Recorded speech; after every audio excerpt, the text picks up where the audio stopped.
Santità, buongiorno a tutti, grazie di averci raggiunto qua dietro per un incontro con lei, grazie per questi giorni che abbiamo potuto trascorrere seguendo il viaggio nei due paesi che ha visitato, per quest'ultimo paese il Libano.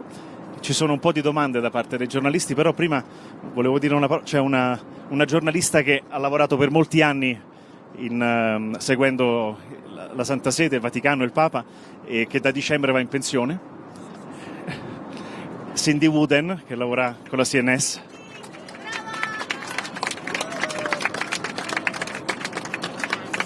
E il rapporto è stato prezioso e amichevole per tutti questi anni, quindi comunque invece le domande saranno, la prima è da parte di un giornalista libanese, se non vuole dire una parola lei prima. Solo una parola, buongiorno a tutti. Innanzitutto voglio dire grazie a tutti voi che avete lavorato tanto e vorrei che trasmettano questo messaggio anche ad altri giornalisti, sia in Turchia, in Libano, tanti che hanno lavorato per comunicare gli importanti messaggi di questo viaggio. Allora, grazie a voi. Anche voi tutti meritate un applauso forte per il vostro lavoro. Grazie. Allora, la prima domanda è di Joseph Farshak della televisione pubblica libanese. First of all, thank you so much for granting us this opportunity as the only Lebanese media to accompany you on your first foreign trip. Before my question, this is a gift from the LBCI Lebanon family. It was drawn live on TV while you were moving from one stop to the other. This is you, and these are the different stops. You can see Our Lady of Lebanon, Saint Charbel, the Beirut port, every stop, every notable stop. So really, we thank you so much for blessing us with this opportunity. On the back, you can find a heartfelt appreciation by our chairman of the board and his wife, Pierre and Randa Daher. They are really thankful for this opportunity. It was painted live on air while you were moving from one stop to the other. Back to my question, Your Holiness. You are an American Pope leading a peace process. You're on a peace mission in the region. My question is, will you use your connections with President Donald Trump, with Prime Minister Benjamin Netanyahu, and you've stated on the plane before that the Vatican is friends with Israel. Will you raise the need to halt Israeli aggressions against Lebanon? And is sustainable peace achievable in the region? First of all, yes, I believe sustainable peace is achievable. I think that when we talk about hope and we talk about peace and we look to the future, we do so because I believe it is possible that peace once again come to the region, come to your country, to Lebanon. In fact, I've already, in a very small way, begun a few conversations with some of the leaders of places that you have mentioned, and I would intend to continue to do that personally or through the Holy See, because the fact is that we do have diplomatic relationships with most of the countries through the region, and it would be our hope certainly to continue to raise that call for peace that I spoke of at the very end of the Mass today. Grazie. La prossima domanda è di Imad Atrash dei Sky News Arabia. Santità, sono libanese, quindi parlo in italiano, se mi permette. Santità, nel suo ultimo discorso, che credo sia molto importante, c'era un chiaro messaggio per le autorità libanesi per negoziare, quindi negoziare, dialogare, costruisce. Il Vaticano farà qualcosa di concreto in questo senso. Poi ieri sera lei ha visto anche un esponente sciita, prima del suo viaggio Hezbollah gli aveva mandato un messaggio, non so se lei l'ha ricevuto, l'ha letto e cosa ci potrebbe dire a riguardo. La ringrazio molto per aver visitato il Libano, che era un sogno per noi. Bene, grazie. Un aspetto di questo viaggio che non è stato, diciamo, la causa principale, perché il viaggio stesso è nato pensando in questioni ecumeniche, con il tema di Nicea, l'incontro con i patriarchi, quelli cattolici, quelli ortodossi, e cercando unità nella Chiesa. Ma infatti durante questo viaggio ho avuto anche incontri personali con rappresentanti di diversi gruppi che rappresentano in realtà autorità politiche, persone o gruppi che hanno anche qualcosa da vedere con i conflitti interni o anche internazionali nella regione. Il nostro lavoro principalmente non è una cosa pubblica che dichiariamo per le strade, è un po' dietro le, come si dice, le quinte, una cosa che infatti già abbiamo fatto e continueremo a fare per cercare di, diciamo, convincere le parti a lasciare le armi e la violenza e venire insieme al tavolo di dialogo, a cercare risposte e soluzioni che non sono violente ma che possono essere più efficaci e meglio per il popolo.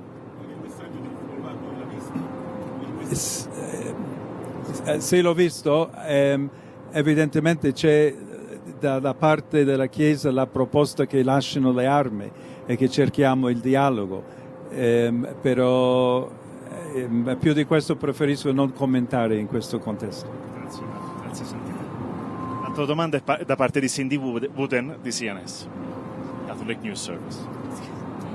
Holy Father, you said a couple months ago that there is a learning curve to being Pope. Can you, and when you arrived at Harissa yesterday with the warm welcome, it looked like you said, wow. Can you tell us sort of what you're learning? What's the most difficult thing to learn for you in being Pope? And you haven't told us anything either about what it felt like in the conclave when kind of it became clear what was happening. Can you tell us a little bit about that? Well, my first comment would be that just a year or two ago, I too thought about retiring someday. You've received that gift, apparently. Some of us will continue to work. The conclave itself, I believe very strictly about the secret of the conclave, even though I know there have been public interviews where some things were revealed. I said to a reporter the day before I was elected, she caught me on the street. I was going to lunch across the street at the Augustinians, and she said, well, what do you think? You've become one of the candidates. And I simply said, everything is in the hands of God. And I believe that profoundly. One of you, there's a German journalist on here who said to me the other day, tell me one book besides St. Augustine that we could read to understand who Prevost is. And there's several I've thought of, but one of them is a book called The Practice of the Presence of God. It's a very simple book by someone who doesn't even give his last name, Brother Lawrence. Read it many years ago. But it describes, if you will, a type of prayer and spirituality where one simply gives his life to the Lord and allows the Lord to lead. And if you want to know something about me, that's been my spirituality for many years. In midst of great challenges, living in Peru during years of terrorism, being called to service in places where I never thought I would be called to serve to, I trust in God, and that message is something that I share with all people. So what was it like? I resigned myself to the fact when I saw how things were going that I said this could be a reality. I took a deep breath. I said, here we go, Lord. You're in charge, and you lead the way. I don't know that I said wow last night in the sense my face is very expressive, but I'm oftentimes amused by how the journalists interpret my face. Serious. I mean, it's interesting. Sometimes I get, like really great ideas from all of you because you think you can read my mind or my face. And you're not always correct. But, I was at the Jubilee for Youth where there were over 1 million young people there. Last night was a small crowd. It's always marvelous to me. I mean, I think to myself, these people are here because they want to see the Pope. But I say to myself, they're here because they want to see Jesus Christ. And they want to see a messenger of peace, in this case in particular. So to just listen to their enthusiasm and to hear their response to that message is something that I think that enthusiasm is awe-inspiring. And I just hope I never get tired of appreciating everything that all these young people are showing. Grazie Santità. La prossima domanda viene da Gian Guido Vecchi del Corriere della Sera. Santità, buongiorno. Sono ore di grande tensione tra la NATO e la Russia. Si parla di guerra ibrida, prospettive di cyberattacchi e cose del genere. Ecco, lei vede il rischio di un'escalation, cioè di un conflitto portato avanti con nuovi mezzi, come denunciato dai vertici NATO, e in questo clima ci può essere una trattativa per una pace giusta senza l'Europa, che è stata in questi mesi sistematicamente esclusa dall'amministrazione americana?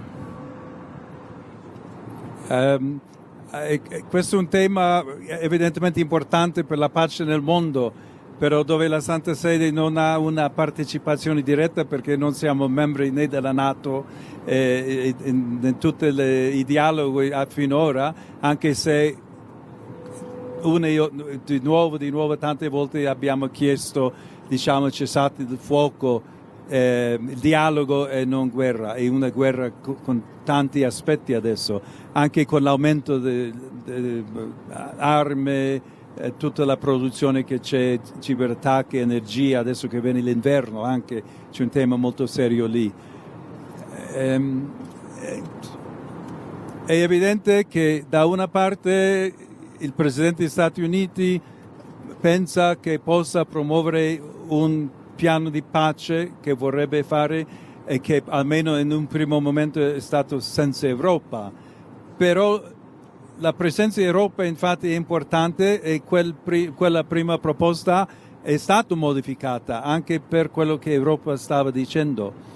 Specificamente penso che il ruolo d'Italia potrebbe essere molto importante precisamente per, diciamo, culturalmente, storicamente, la capacità che ha l'Italia di essere intermediaria in mezzo a un conflitto che esiste fra diverse parti, anche Ucraina, Russia evidentemente, Stati Uniti. In questo senso io potrei suggerire che la Santa Sede possa anche incoraggiare questo tipo di mediazione e che si cerchi o cerchiamo insieme una soluzione che veramente potrebbe offrire pace, una giusta pace, in questo caso in Ucraina. Grazie. Grazie Santità. La prossima domanda è di Elisabetta Piquet di La Nación. Anche lei è qua davanti. Gracias, Santo Padre, por este primer viaje internacional, ante todo. Después, bueno, la bandera del Líbano tiene los mismos colores de la bandera del Perú. Es una señal. Se va a hacer este viaje a América Latina, teóricamente en la segunda mitad del año próximo, junto a Argentina y Uruguay, que quedaron pendientes. No, fuera de broma, queríamos preguntarle qué viajes está preparando para el año que viene realmente. Y después, hablando de América Latina, está preocupando muchísimo, hay muchísima tensión por lo que está pasando en Venezuela. Hay un ultimátum del presidente Trump a Maduro para que se vaya, para que deje el poder, y una amenaza a derrocarlo con una operación militar. Queríamos preguntarle qué piensa al respecto. Gracias. In quanto ai viaggi, sicuro non c'è niente. Spero realizzare un viaggio in Africa, sarebbe possibilmente il seguente viaggio, per confermare Africa. Personalmente spero andare in Algeria per visitare i luoghi della vita di Sant'Agostino, ma anche per continuare il discorso di dialogo e costruzione di ponti fra il mondo cristiano e il mondo musulmano, diciamo. Già nel passato, in un'altra veste, ho avuto opportunità per parlare proprio di questo tema e interessantemente la figura di Sant'Agostino aiuta molto come ponte perché in Algeria è molto rispettato come figlio della patria. Quello è uno. Qualche altro paese stiamo lavorando. Evidentemente mi piacerebbe tanto visitare America Latina, Argentina e Uruguay, che stanno aspettando una visita del Papa. Perù penso che mi riceveranno anche, e allora se vado in Perù tanti paesi vicini, però ancora il proyecto no está definido. Entonces, sobre Venezuela, 26 o 27 estamos viendo. Gracias. Sobre Venezuela, a nivel de la conferencia episcopal, con el nuncio, estamos buscando maneras para calmar la situación, buscar sobre todo el bien del pueblo, porque tantas veces quien sufre en esas situaciones es el pueblo, no son las autoridades. Las voces que vienen de Estados Unidos cambian con cierta frecuencia a veces. Hay que ver. Por un lado, parece que ha habido una conversación por teléfono de los dos presidentes. Al otro lado, hay ese peligro, esa posibilidad de que haya alguna actividad, alguna operación, incluso invadiendo el territorio de Venezuela. Yo no sé más. Yo de nuevo creo que es, digamos, mejor buscar maneras de diálogo, quizás presión, incluso presión económica, pero buscando otra manera para cambiar si es lo que decidan hacer en Estados Unidos. Grazie Elisabetta, grazie Santità. E l'altra domanda viene da Michael Cor de La Croix. Hello, Your Holiness.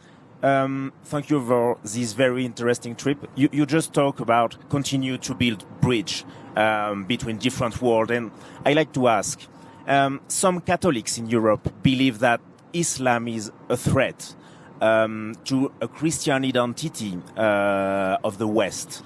Are they right? And what would you say to them?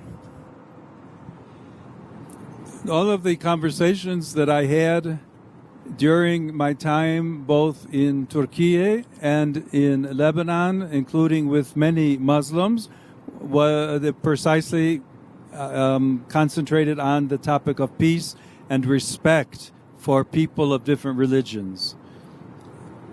I know that, as a matter of fact, that has not always been the case. I know that in Europe there are many times fears that are present but oftentimes generated by people who are against immigration and trying to keep out people who may be from another country, another religion, another race. And in that sense, I would say that we all need to work together. One of the values of this trip is precisely to raise the world's attention to the possibility that dialogue and friendship between Muslims and Christians is possible. I think one of the great lessons that Lebanon can teach to the world is precisely showing a land where Islam, Christianity are both present and are respected, and that there is a possibility to live together, to be friends. Stories, testimony, witnesses that we heard even in the past 2 days of people helping each other, Christians with Muslims, both of whom had their villages destroyed, for example, of saying we can come together and work together. I think those are lessons that would be important also that we heard in Europe or North America, that we should perhaps be a little less fearful and look for ways of promoting authentic dialogue and respect. Trees of Lebanon. La prossima domanda viene dalla giornalista dell'ARD, Giordana. Santo Padre, la Chiesa in Libano, dovevo chiedere in inglese, sorry. So, the church in Lebanon is supported also by the German church. There are, for example, some German aid agencies very active in Lebanon. So from that point of view, it is important that the German church has to be strong. And you probably know that there is a synodal way, we call it synodaler Weg, a process of change in the German church going on. Do you think this process can be a way to strengthen the church in Germany, or is it the other way around, and why? The synodal way is not unique to Germany. The whole church has celebrated a synod and synodality over the past several years. There are some great similarities, but there are also some marked differences between how the synodal Weg in Germany has been carried forward and how it may well continue in the universal church. On the one hand, I would say there is room certainly for respect for enculturation.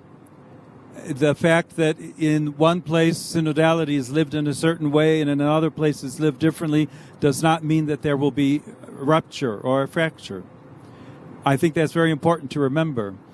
At the same time, I'm aware that many Catholics in Germany believe that certain aspects of the synodal way that has been celebrated in Germany up until now do not represent their own hope for the church or their own way of living church. So there's need for further dialogue and listening within Germany itself so that no one's voice is excluded, so that the voice of those who are more powerful does not silence or stifle the voice of those who might also be very numerous but don't have a place to speak up and to allow their own voices and own expression of church participation to be listened to. At the same time, as you know, I'm sure, the German group of German bishops has been meeting through the past couple of years with a group of the cardinals from the Roman Curia, and there's an ongoing process there as well to try and make sure that the German synodal way does not, if you will, break away from what needs to be considered as the pathway of the universal church. I'm sure that will continue. I suspect there will be some adjustments made on both sides in Germany, but I'm certainly hopeful that things will work out positively. Grazie Santità, grazie Anne. E l'ultima domanda, Santità, è di Rita Al-Munaye di Sat7, un'altra giornalista che viene dall'area del Libano. We are 4 different Christian channels broadcasting in the Middle East and North Africa, 2 in Arabic, 1 in Farsi, and 1 in Turkish. First of all, I would like to thank you for giving a time for the Lebanese people. I am myself a child of war, and I know how much it means to have a hug from Your Holiness, a tap on the shoulder, and saying everything is going to be okay. And what struck me is your motto, Your Holiness. Your motto. It says in the one, we are one. This motto speaks of building bridges between different Christian denominations, between religion, and also across neighbors that sometimes can be a bit difficult. So my question is, from your own perspective, what unique gift does the church in the Middle East, with all its tears and wounds and challenges and past history, can give the church in the West and the world? Okay. Let me preface my response by saying that today, people who grew up in a very individualistic society, young people who passed a very significant amount of time during the pandemic because of COVID, and whose personal relationships are oftentimes very isolated in reality because they're only through computer screens or smartphones. They ask sometimes, why should we want to be one? I'm an individual and I don't care about others. And I think there's a very important message here to say to all people that unity, friendship, human relationships, communion are extremely important and extremely valuable. if for no other reason than the example you mentioned about someone who has lived through war or has suffered and is in pain, what an embrace can mean to them. What that human, very human, real, healthy expression of personal care can do to heal the hearts of someone else. On a personal level, that can become, if you will, a common level, a community level that unites all of us and helps us understand that respect for one another goes far beyond you keep your distance, I'll stay here and you stay there, and we'll have no interaction. But it means building up relationships that will enrich all people. With that message, certainly my motto is primarily because of Christ. In Ilo is in Christ, who is one, we are all one. But it's not defined, if you will, only for Christians. And as a matter of fact, is an invitation to all of us and to others to say, the more we can promote authentic unity and understanding, respect, and human relationships of friendship and dialogue in the world, the greater possibility there is that we will put aside the arms of war, that we will leave aside the distrust, the hatred, the animosity that has so often been built up, and that we'll find ways to come together and be able to promote authentic peace and justice throughout the world. Grazie Santità, grazie per questa sua risposta e per queste sue risposte e grazie per la sua disponibilità nel corso di questo viaggio. Buon viaggio a tutti e grazie a voi. Grazie.